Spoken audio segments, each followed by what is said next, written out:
ఈ పెళ్లి వల్ల నీకు తోడు నీడ ఏర్పడతాయి. నా మాట విను, కాదరకుండా పెళ్లి కొప్పుకో.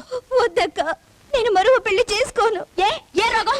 3 ముళ్ళు వేసిన భర్త ఉండగా మరో 3 ముళ్ళు వేయించడం తప్పమ్మా. ఎందుకు తప్పు? ఆ మొగుడనేవాడు ఉన్నాడో లేదో తెలీదు, వస్తాడో రాడో తెలీదు. తన గురించి తన బ్రతుకు గురించి ఆలోచించకుండా పారిపోయిన వాడి కోసం జీవితాంతో ఎదురు చూస్తూ ఒంటరి బ్రతుకు బ్రతకాలా? ఏమండి, దానికి మీరైనా చెప్పి పెళ్లి కొప్పించండి. అలాగే మనీషా, ఈ పెళ్లి చేసుకో.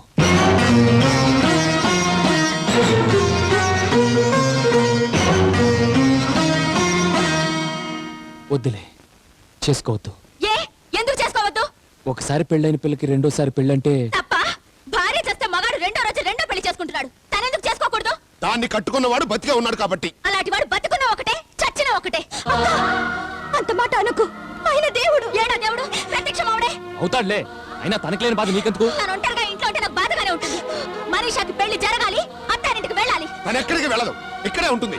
ఎవరుంచుకోవడానికి అది ఇక్కడ ఉండాలి? మీరా? మీ అబ్బాయా?